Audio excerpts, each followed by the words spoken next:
Okay, so let me start with so this is actually I have planned for you and you will get a copy of this, but some of them I will explain. Right. Now, important case study actually I have selected for this time is how you could do machine learning in Python.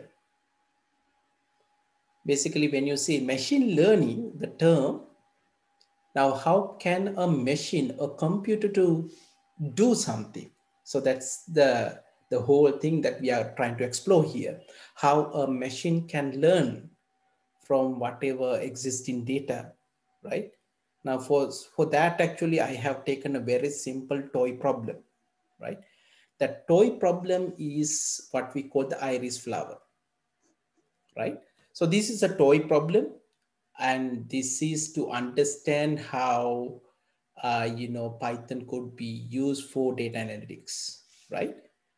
So the toy problem here is you will see there are three different flowers in this. When you visually look at, they are looks very similar and very difficult you to separate out, right? By just looking at visually, it's difficult. But when you measure uh, the the details, right? We will talk about several details here. We measure the sepal length, sepal width, petal length, and petal width, right? So that's what we have. And then particular data set that we are going to use contains 150 samples. And there are three different, types of flowers. Now, this is the problem. Now, given a new flower, we have already collected 150 samples and we know what those flowers are, right? So based on that, whenever you get a new flower, now we are going to build a system to tell us which flower is it, like, or when you take a particular, flower, where it belongs, right? That we are going to decide.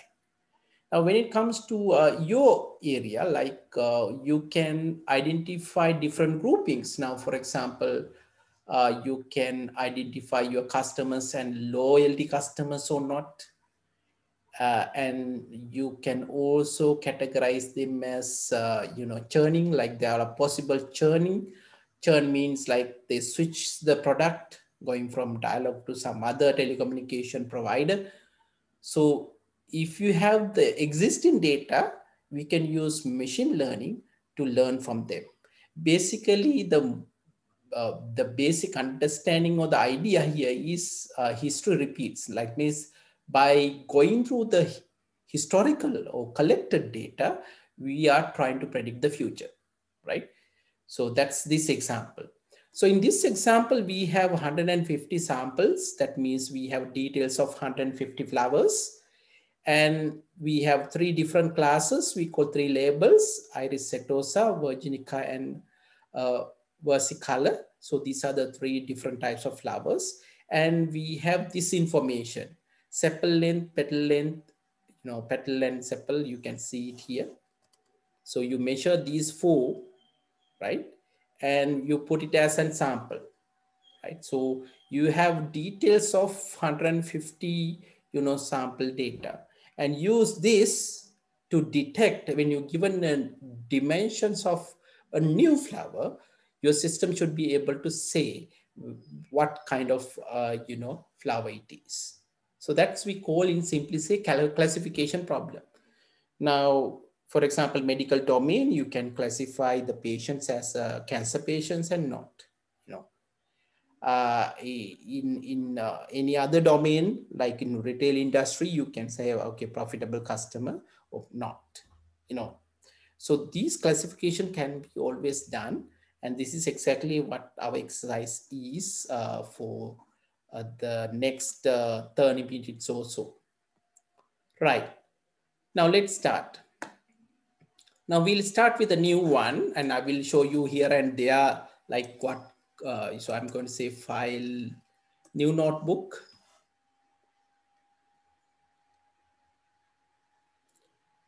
and I will explain some of the coding so that you could use this for you as well.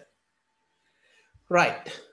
The data set, there's a question on how you are going to get the data set. There are many ways to get data set, but for the time being, I'm going to use existing data, right? The first of all, load in a data set.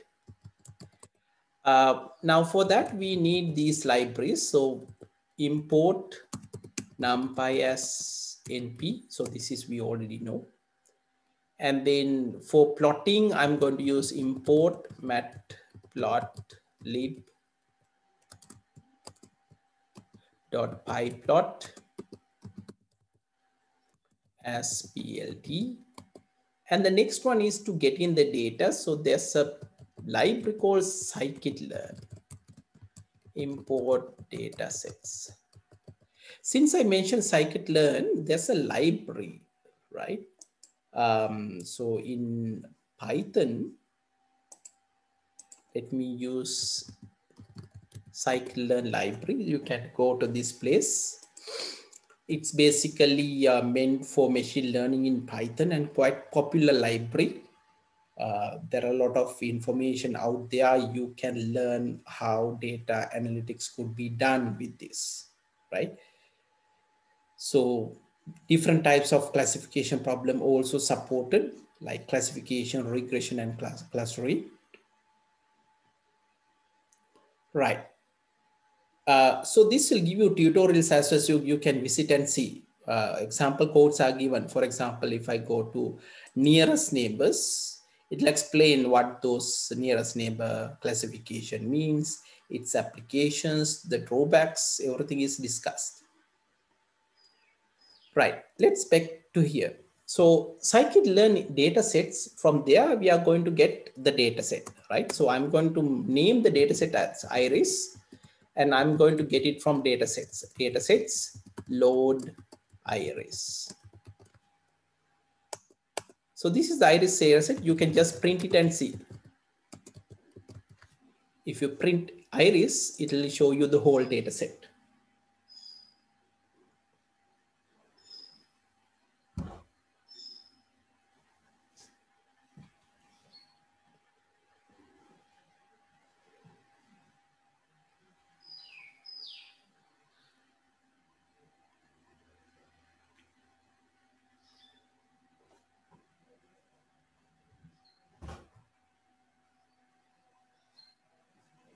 So on iris, if you go through this carefully, you have two parts. You have a data, right? And then if you go down, you have target, right? Now, for example, you can just say, instead of saying iris, you can say iris dot data. Then you will get data set only. You will get data set only. If you say target,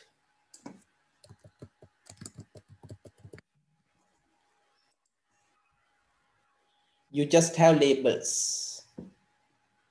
So you remember the target here is the class labels. I told you there are three different flowers are there, and we are trying to predict, right? Okay, let's move to the next one. So I'm going to define X and Y from this, right? So I'm going to say, I will take a code window. X is the data part, iris.data. And the label I will take as a Y, iris.target. Right? Now we have X and Y.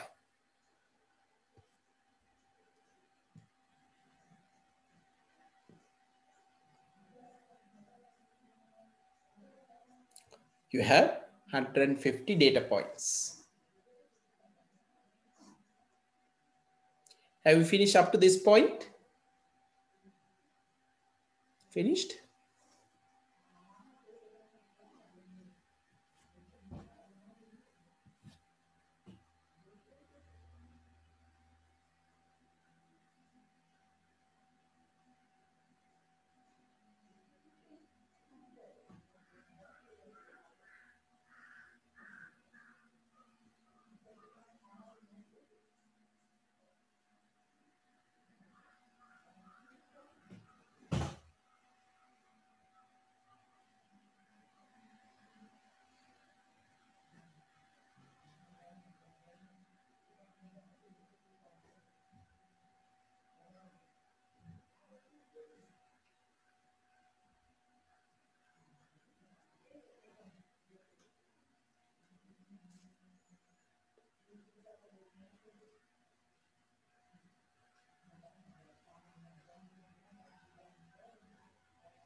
Have you finished up to this point? So what we did, we load the data set for this iris flowers, and then we get the data part separately, we get the target separately. That means the feature measurements we'll take as X, the class type, the flower type, we take it as a Y.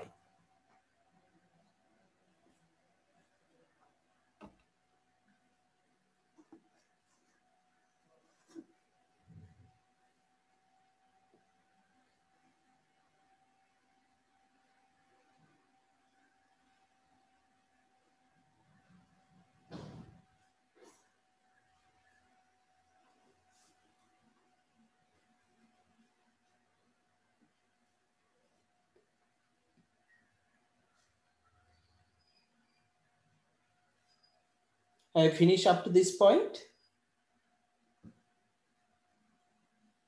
Okay, now what we did here, we got the iris data set. We got data part as X, the labels as Y, right? Okay, next one. I want to visualize this data set. Now the problem with the visualization, right? You cannot just put plotting because we have four dimensions, isn't it? We have 4 dimensions. So I'm going to limit this, right? For example, let me say X. Yes. And if you say all the rows, let me say 0. Yes. This is the first one. And then we have X. And then let me put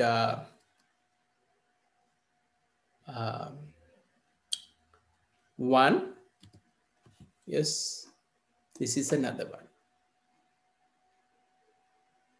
Yeah. So likewise, we can take now X is, we have 4 dimensions, right? If you say print X, we have 4 dimensions. 4 dimensions, right? We have 4 sets of features. So instead of that, I'm going to take 2 dimensions and then I'm trying to draw a plot, right? See whether you can understand this. So I'm going to plot, I'm going to say plot, yes, X. I'm going to consider all the rows and the third column. So I will put 3. Understood this one? That's X1 axis, X comma Y, remember? And then we have X. I will get the first one.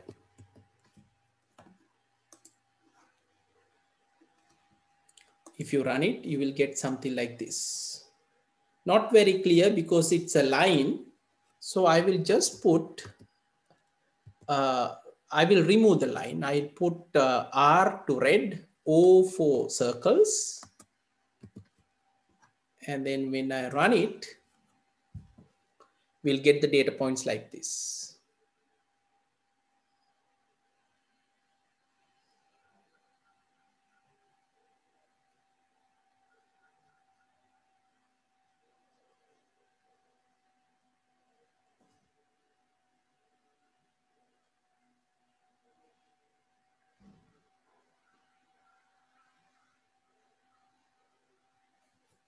So it's not the third one, it's third feature. So that should be 2. So it's more clearer, right? So we should be getting something like this. So what I did again, I will explain. In X, okay, you can just look at this. If you say print X dot shape, you will get the idea. X dot shape. You remember last time we discussed? Shape, we have 150 data points. We have 4 features. Out of 4 features, that means, let me draw and show you if it is not clear to you, right? You have a data set like this. This side we have 150 instances. We have 4 features here. And the indexes are 0, 1, 2, and 3, right? So what I did is I actually get the third column. That means this one and this one. Then we can get a 2D plot, isn't it? We can get the 2D plot.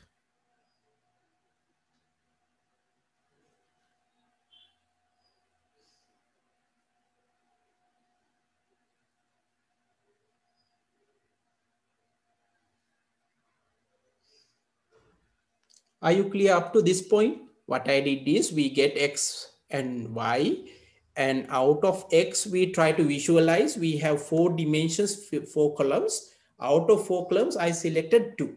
Purposely, I did this. Otherwise, you could, try all possibilities. But in this particular case, we already know that these 2 will visually separate the points.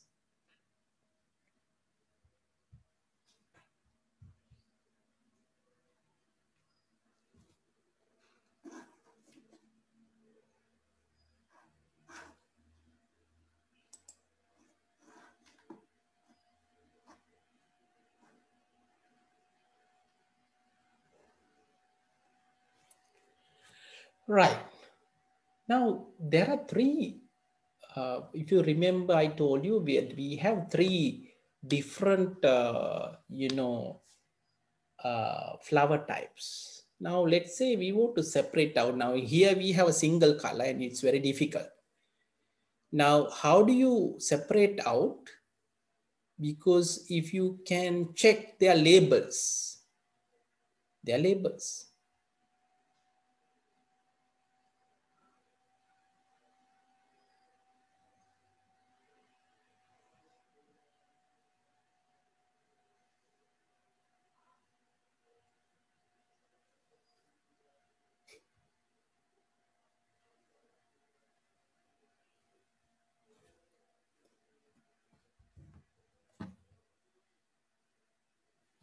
Now, this is what we need to do.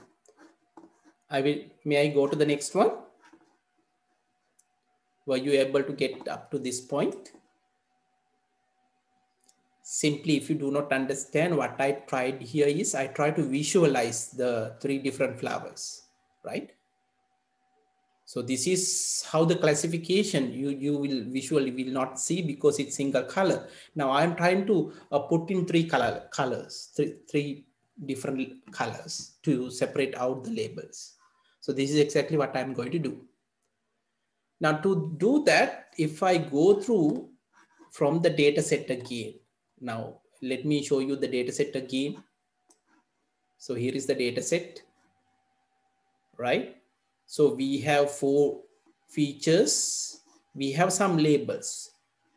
Although the labels are with the name, in our data set, we have 0, 1, 2, like that, right? So I'm going to apply 3 different colors for this. Okay.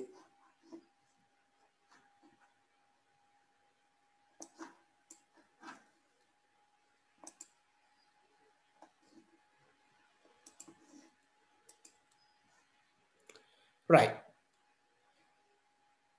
Let's move on to the next one. So I'm going to get the same thing in slightly different way. I will again get these 2, what we have the 2 axes, that is x2 and x0, right? So we have to get these 2.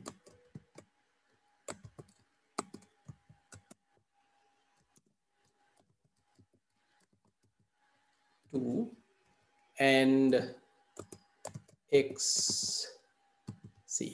So this is what we have, 2 features, right? 2 sets of features. That means I think the first one and third one, sepal length and then the petal length. So I'm actually going to select these 2, right?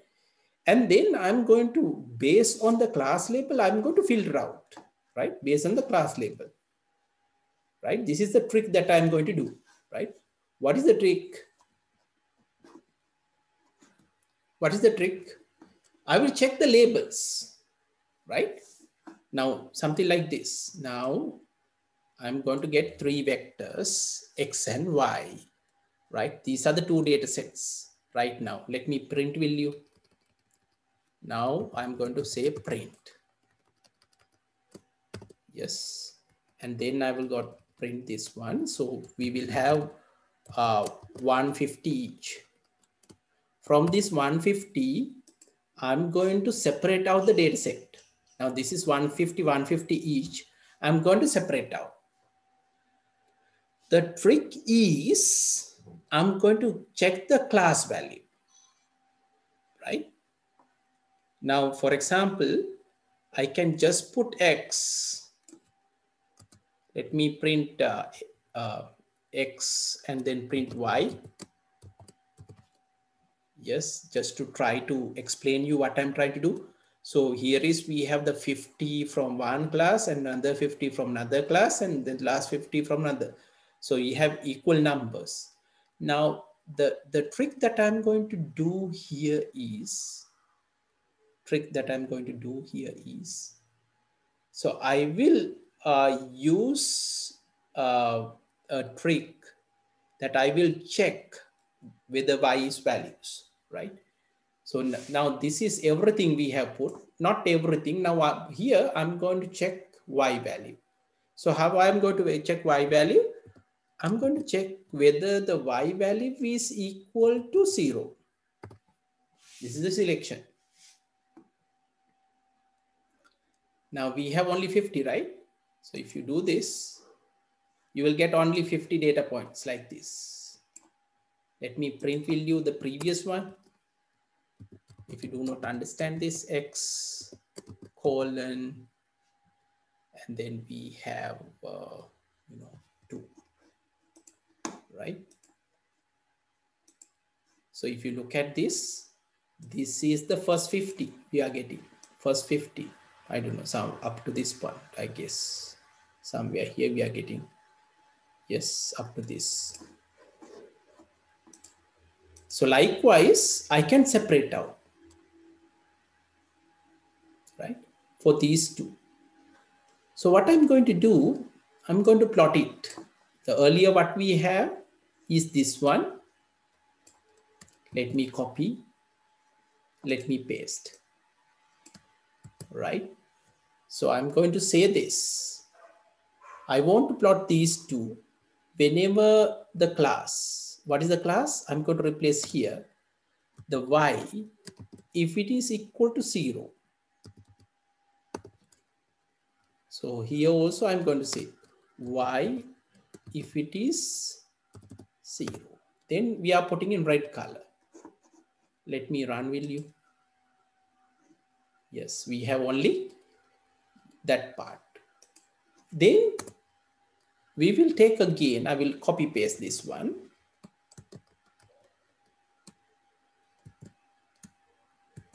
Right? Then when the class is 1,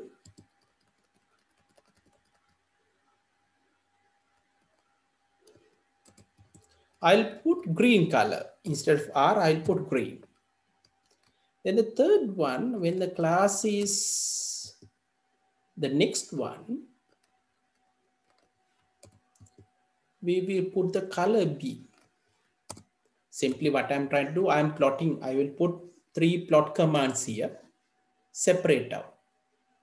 Same thing, earlier we have red color only, all the data points. Now we have separated the data points based on their labels.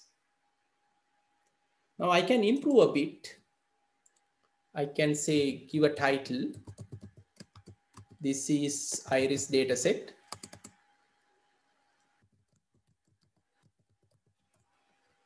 I can give X label. I told you this is petal length.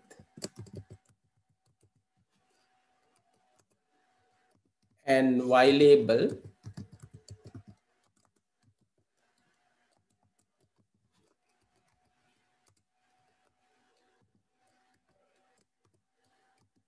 we have sepal length.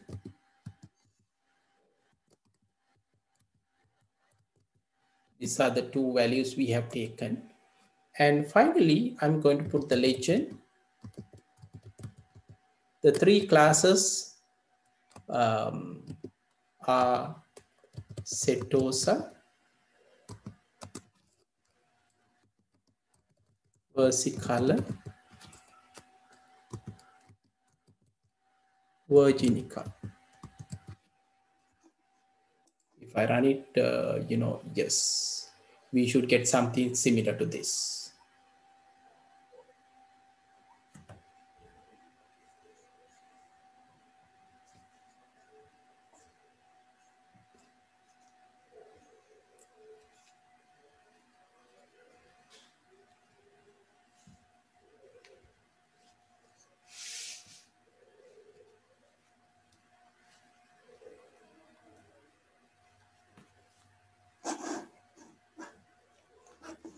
If you finish up to this point, please let me know.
Have you got the answer?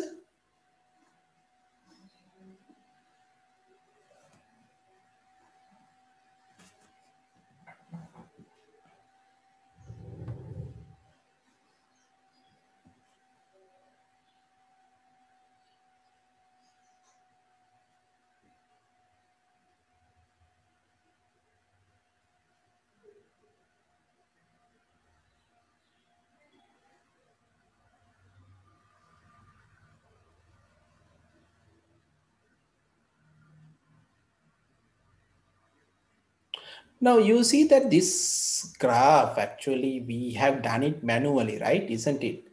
We actually manually selected two features, and then we have based on the labels we put in different color, and then we visually plot this.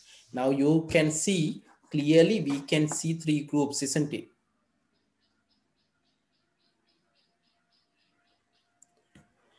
But you don't have to do this manually actually.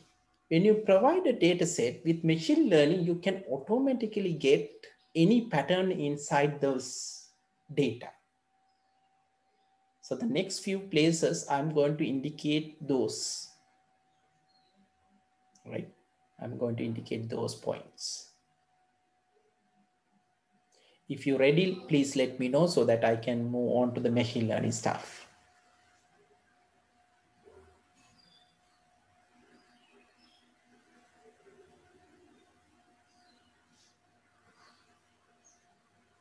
Chamat, finished or you have issues?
Chamath, it actually depends, plotting depend on the version you have. It will decide like how it appear. But so it's random actually. The place will be, randomly comes. But if you need like some place, then you have to specify with the location. Remember, there's a parameter. So if you need the legend in the same place every time when you run it, then you better specify where you want it to be. That for Jamaat. Okay, guys, shall we move on to the next few steps? I will briefly explain. I mean, if you want me to, discuss this, actually, I can have another course talks about all these processes. But I just want to show you like what is possible, Python, use of Python in data analytics. So now, right now, what we do manually, what you could do, I think you are capable of doing this, even using a simple, spreadsheet program, you can do this. But let me show you more advanced pattern inside with this data, right? So this is, I'm trying to explain that part, right? So this is a little bit more detailed, but I will try to brief so that you get the overall picture, right?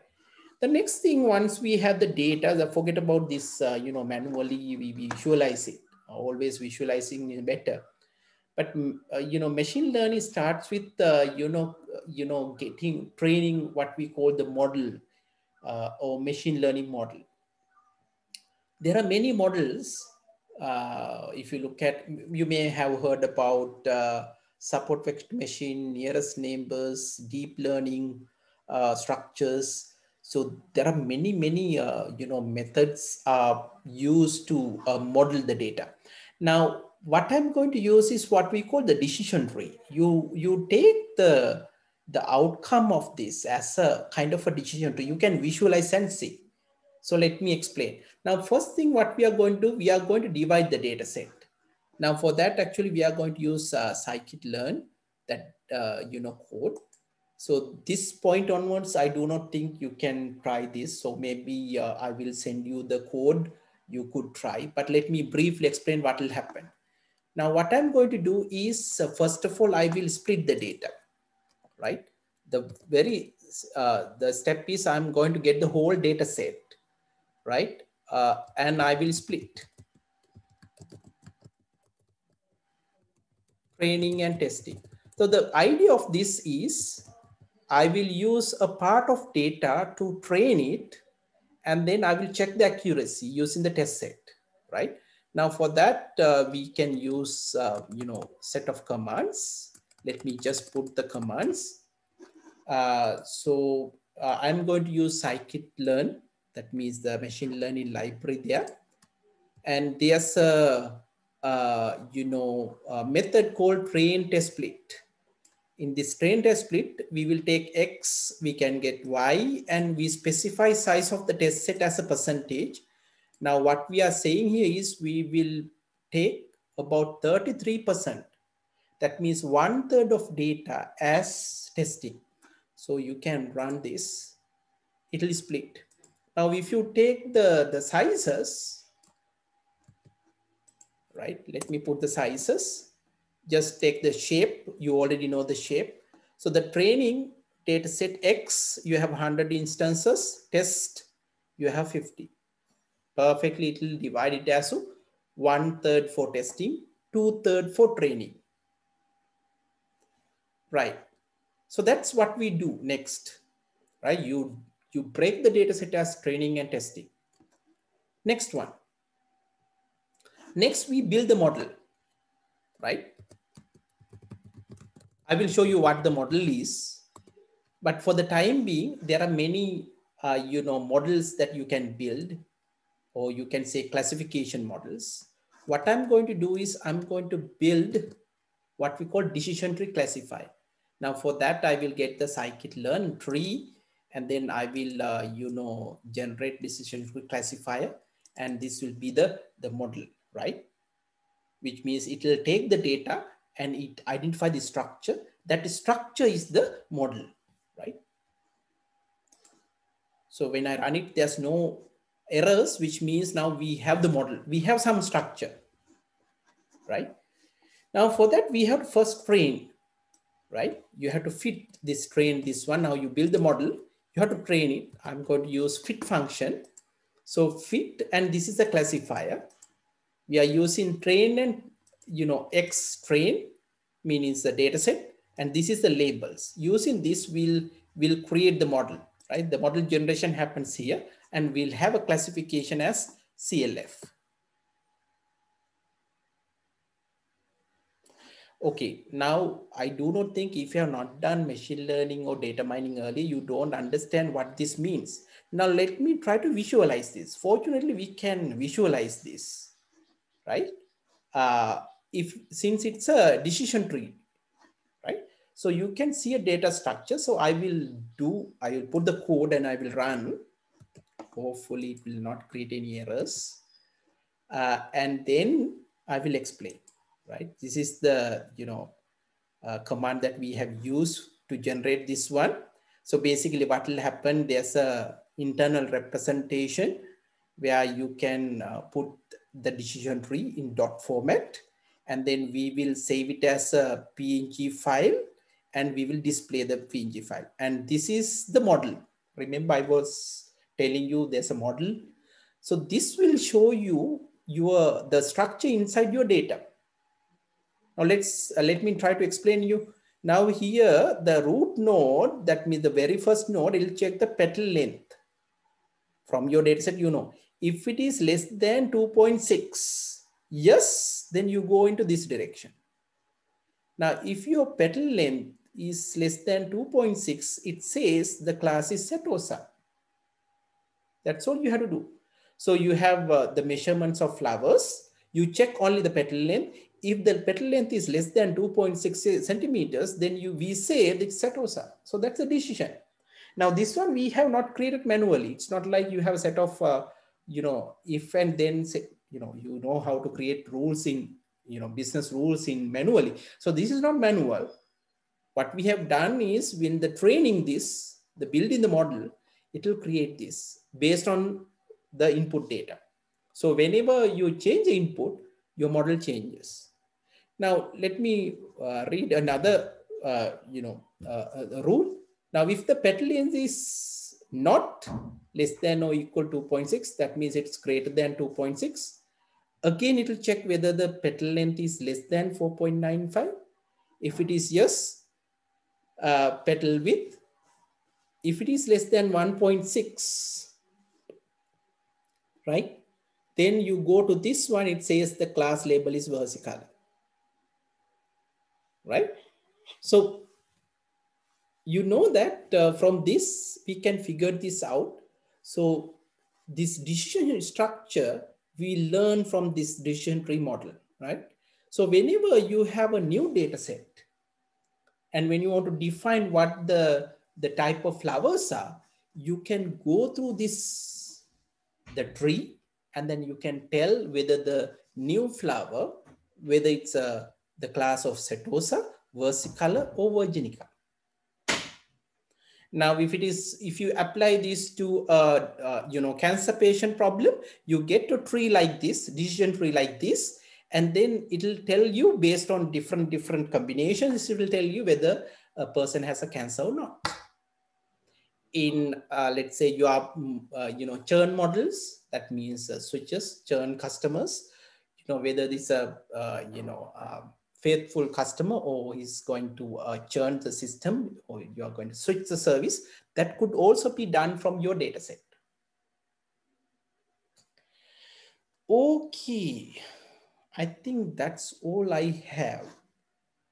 There are some other codes as well, which I'm not going to explain, but I will send you, like getting accuracy, looking at the different statistics, that part I will tell you. But this is a complete problem where what we have learned so far, right, put into one place. Any questions you might have?